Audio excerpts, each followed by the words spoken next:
Hello and welcome to the 5-App webinar. I hope everyone is well. Thank you so much for joining us or rejoining us if you watched our September webinar. If you haven't seen that yet, please do go back and have a watch. As you can see, today's webinar is sponsored by or inspired by Halloween. And the topic we're focusing on today is employee engagement horror stories. So it's going to be a really fun session. So I hope you enjoy it. One quick piece of housekeeping before I jump into the session itself and introduce myself and my lovely colleague Abby. If you do have any questions during the session, please do drop them into the LinkedIn chat. We have colleagues who are sort of on there and they will be busy answering questions sort of live in the moment. If your question doesn't get asked in the session, do not worry, they're all being logged and we'll get back to you straight after the event itself. So without further ado, let me introduce myself and then hand over to Abby to do introduction. So my name's Corey Mitchell. I head up sales and growth here at 5-App. And look forward to sort of exploring and sharing sort of all things 5-App with you later on. And with me, I've got my colleague, Abby. Thank you, Corey, and hello everyone out there today. What a beautiful introduction there, Corey, as well. My name is Abby. I live in Brighton and I've been in the learning tech industry helping organisations implement, integrate and adopt impactful solutions for over a decade. And I am really, really excited to be sharing some insights today and having this discussion. Fantastic stuff. Thank you very much, Abby. So today's spooky lineup, and I've made promises that I won't sort of use any gimmicky sort of spooky lines throughout this event.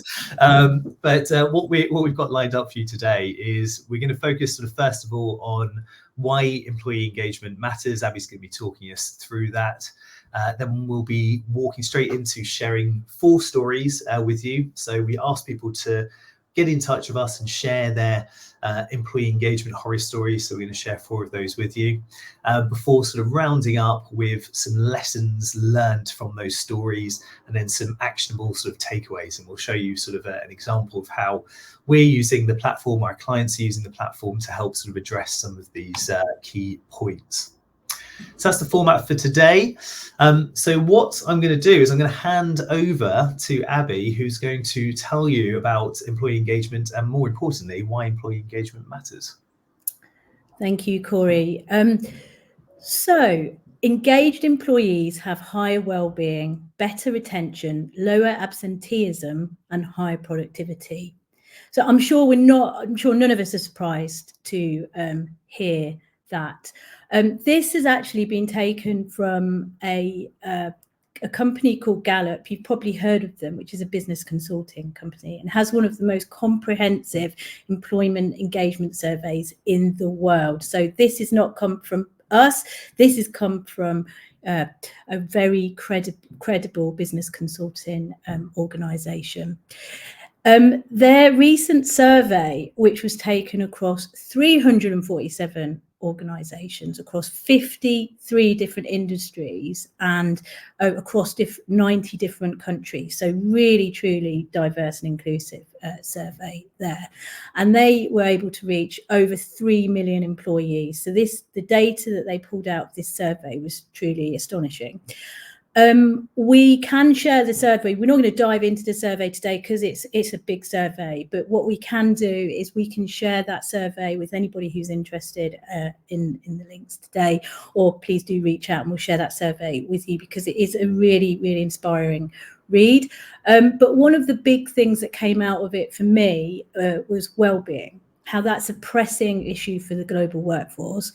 And among the most notable findings from the Gallup survey, that 20% of the world's employees experience daily loneliness and fully remote workers experience even higher levels of loneliness. So I think that for me really resonated as being a fully remote worker. And I'm pretty sure I have experienced loneliness at times. And hopefully what we'll do is we'll dive into some of the stories that call out that loneliness, but also how we can put things in place to make people feel more connected to their colleagues, to their friends, and to their workplaces. Fantastic stuff. Yeah. Over to you, Corey. Thank you so much, Abby. That's great. So just before we jump into the stories themselves, we actually asked our LinkedIn network a quick question, and we actually ran a poll on it. The question we asked was, what's the one thing that instantly killed morale at work? And we've got some very interesting findings from that, which I'll just bring up onto the screen here. So as you can see, there was a pretty overwhelming response that poor management actually accounted for 92% of people's biggest morale killer at work, which is a pretty significant sort of polling, really, with 8% of people thinking an unhealthy work environment also contributed as well. And I think that sort of poor management undercurrent definitely sort of features in some of the stories that we're going to be sharing today. One of the things I should say is, well done to all of our LinkedIn followers for obviously negotiating great salaries and compensation packages and achieving a fantastic work-life balance, as none of us seem to think that was an issue. So well done to us. Fantastic stuff. So yes, we'll jump in. Excellent. So I think now we're going to jump into sharing some of the stories that have been shared with us. And I think one of the most important things around this is sharing is caring, but also it's how important it is to share the good, the bad, and the ugly, so that we can learn from these stories and so that we can make things better. And I think there's always room for improvement. So so I suppose let's kick off on the first story. Fantastic stuff. So I will be reading this first story. I've got it written down here, so apologies if I am reading through, but these did come through from our followers. So story one. You can read your own handwriting. Right, so story one, 2 emails within 2 hours of each other. So this person wrote in and said the first email that they got said that working from home was coming to an end and you would need to be in the office at least 4 days a week, something I think a lot of businesses are hearing at the moment.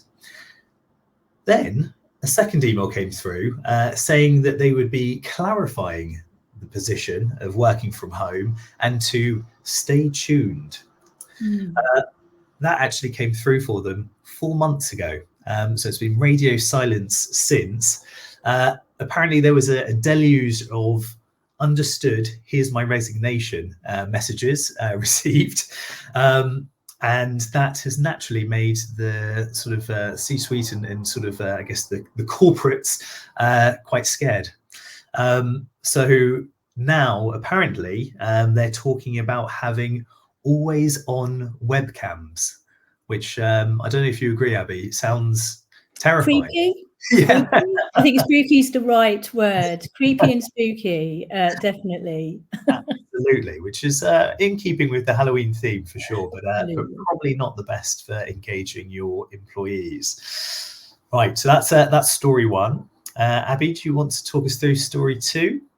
Yes, I have also got another creepy, spooky little story to share. So this one is, I've always been an early bird, so I prefer to start and finish my workday earlier. So one of my in-office jobs had flexible hours. Most people preferred to flex their hours later. So I was one of the only people who came in early. For some reason, one of the senior managers only valued people who worked late and saw the few of us who started and finished early as slackers. We all submitted timesheets so the manager could see that their hours were the same as everyone else's, but that didn't stop them from making sarcastic comments whenever they left the office and at the end of their working day. Their attitude put other people off from working the same hours as them, and people felt stuck in the office until they left, so that they wouldn't attract the same sort of sarcastic jibes. So again, this one for me really is around poor leadership, inconsistent expectations around flexible working. And I know I myself have had lots of conversations around flexible working and what that really means. So I think clearly defined policies around flexible working to support people, I think, is definitely something that sounds like is needed here. And perhaps, Corey, I don't know, perhaps a little bit of leadership training as well for those managers that have teams to manage and has to juggle all of these different policies for their teams. But yeah, I think maybe some leadership coaching there would come in quite handy. Sounds very sensible to me. And it seems like there is a bit of a sort of theme and an undercurrent in our stories, because in the one that I'll share now, that working hours sort of element is definitely features within it also. So I'll share sort of story number 3 with you. I was severely underqualified for my last job, and my employer knew that, but provided 0 training. So the person sort of wrote in and said, inevitably, I messed something up because I had no idea what I was doing, and they refused to provide any guidance. Instead of telling me how I could improve, my supervisor screamed at me for a solid 5 minutes and told me to just go and fix it. Not particularly helpful. The day after, he kicked me off the project and told me to go and work with another supervisor. Again, probably not the best of approaches to ensure that your employees and your people are engaged. They then wrote, morale was severely depleted and I would leave the office as soon as I possibly could. That being said, there were no set hours because they wanted us to work as long as possible. So what everyone used to do is they used to sit there and sort of pretend to be working, and ultimately until the supervisor left, and that's when everyone left. So again, not fantastic working practice. Clearly they didn't sort of trust and value sort of, their employees, that they were actually getting on with their tasks, and then provided no training for employees as well, which is a sure way to lose engagement from your staff. Yeah, if in losing engagement, but also it sounds like they were probably very unproductive, and which probably was affecting their overall business performance. So yeah. Fantastic stuff. Over to you for the final story, Abby. We're on the final story already. I know, motoring through. I love it. I love this. I'm a friend first, boss second. I think I've got to have something from the office, haven't you, here? So our manager has turned into a bit of a tyrant. They constantly speak to us in a disrespectful and condescending manner. Yesterday, they pulled us into an impromptu meeting and said that they had noticed we've been off lately and asked if we were okay. The other 2 employees present were too shy to speak up, and me being the most senior person, not me obviously, I'm just telling the story, decided to speak up for the group. I told them morale is at an all-time low. Nobody cares about work anymore. We would like to be treated better and talked to in a more respectful manner. I even stated that this would improve motivation and productivity. They responded by telling us that they had done nothing wrong, that they are stressed in their life and they're sorry, but people just need to deal with the mood swings. They also told us we should be grateful for all the times the company has provided pizza and donuts. I told them I would trade all the pizza and donuts in the world for better treatment. So it just goes to show that pizza and donuts don't solve everything. And I think, again, you know, something that calls out of that story is something that speaks volumes is the manager hasn't got the support clearly either, because if the manager is stressed and just expects everybody to put up with their stress and also, you know, obviously feeling unsupported, how that has, you know, a ripple effect and plays throughout the whole organization. So, you know, I think employees, were fearful by the sounds of it as well. There was some employees that didn't want to speak up. So, you know, not a very open environment by all accounts, and not listened to. So yeah, a lot of I think lessons learned from that story, actually. Absolutely. For improvement. Absolutely.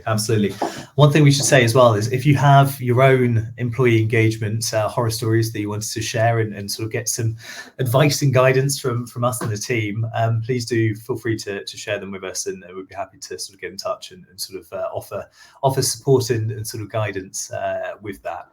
But let's move on now to talk about the different themes, or the common themes that we saw across those 4 stories. So I think one thing that was very clear, certainly in the first couple, was poor internal communications. People were uncertain with, you know, what to do, how to act, and that is a sure way to ensure that people aren't engaging with the workplace. People feel fearful of what they were supposed to do, and as such, sort of step away and distance themselves. Inconsistent expectations as well. It's very similar to sort of poor internal comms. But, you know, if you're hearing from one manager that you should be working one way, another manager saying that you should be working another way, you know, in a junior role especially, that's a really difficult place to be. You're not sure sort of where to sort of sit, how to behave, and that naturally is going to make you sort of retreat into yourself and sort of not engage in the workplace. I think a big one, even from our poll, bad leadership. I think anyone that has sort of been in this learning and development space for long enough will know just how important leadership training is. We've got a fantastic partner that we'll be talking about in a few moments that to actually deploy leadership development training as well. I think investing in your leaders is a sure way to help ensure employee engagement.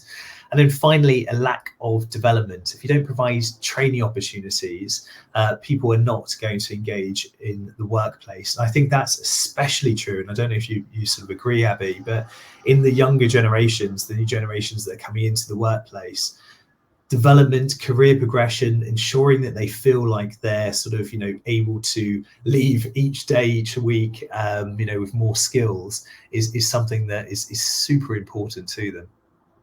Absolutely. Yeah. I think that's so important. People need to be, they need to keep learning. And I think having open environments, but also the tools and the resources there for people to feel that they're connected to and that they've got to support them is key in this, definitely. Fantastic stuff. Right, so what we wanted to do is just share with you an example of how one of our clients, one of our sort of lighthouse sort of clients, is using the 5-App platform to help address some of those points as well. So we've titled it in lieu of Halloween, The Trick to Treating Your People Well. So let me pull up the platform here. So I'm not going to sort of walk through a sort of demo of everything that we've got here today. I'll just sort of focus on those key points. If you are interested in a sort of deeper dive demo into all things 5-App, please do get in touch and let us know, and be happy to organise that with you and jump through an actual full demo of the platform. But we just wanted to show the sort of the browse page here from Hemsley Fraser, because it's got some fantastic elements in it and really talks to using your LMS platform as a central hub for I guess, all of your initiatives, essentially, it almost becomes the one source of truth for all comms within your business. So when it comes to, poor internal communications, having a tool in place where, if anyone in the business has a question about any particular policy or, resource or method of doing a particular sort of procedure, they can jump straight into this platform, search for the particular sort of element that they're looking for, and then get that one source of truth, that piece of information that's going to teach them how to do it, in this instance, the Hemsley Fraser way.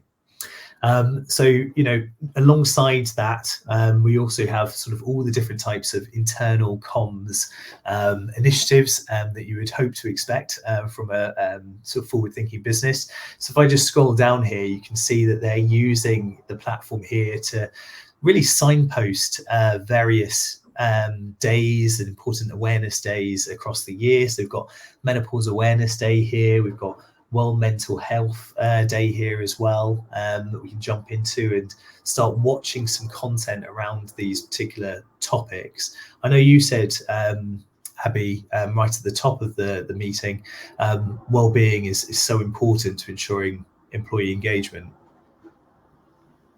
Yeah, absolutely. And I think Hemsley Fraser, they use this in so many different ways, as you've just described there, Corey. In fact, they call it the heartbeat of their organisation, where it keeps everybody connected to the business, whether that be top down, bottom up.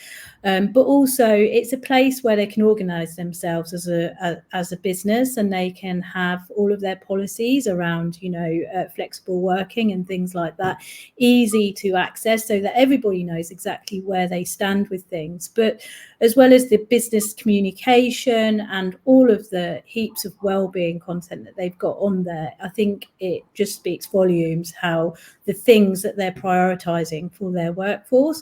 And to no surprise, they have extremely good retention at Hemsley Fraser, as well as brilliant engagement across the business as well. So I think, something so simple like this that can really connect the organisation, create that environment where people might be working on their own in a solitary place, but actually still feel connected to their colleagues. And if they need anything, they've got access to get that, reach out to people and to reach out to the information that they need. So I think this is a really brilliant example of how you can incorporate technology and solutions to really help with some of the problems that we've talked about today. So yeah.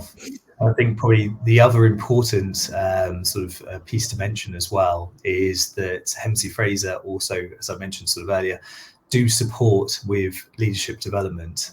That's one of their core offerings, and they provide sort of different training courses to help you do that. Abby, I don't know if you wanted to talk to that at all.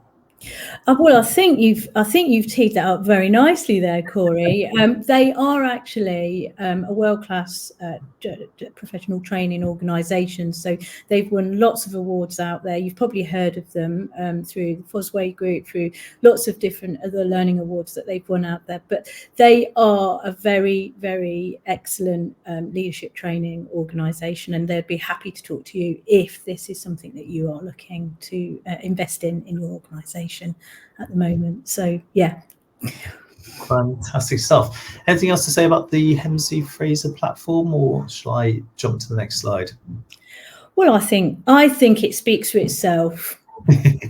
Absolutely. And as I mentioned before, if you did want to have a demo of the 5-App platform, please do get in touch. I'm very happy to run that through with you.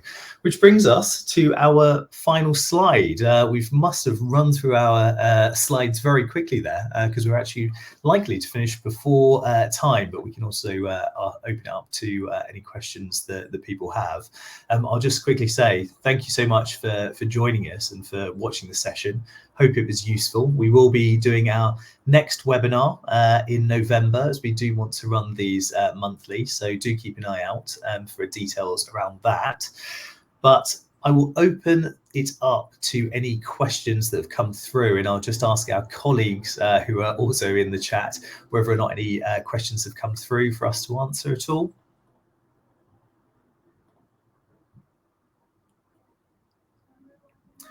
I can't see anything that's come through. Abby, on your side? No. Yeah, I've just had a look, Corey. I don't think we've had any questions come through. No problem at all. Fantastic stuff. Well, in which case we can give you 5 minutes back of your day, which is always a rare treat.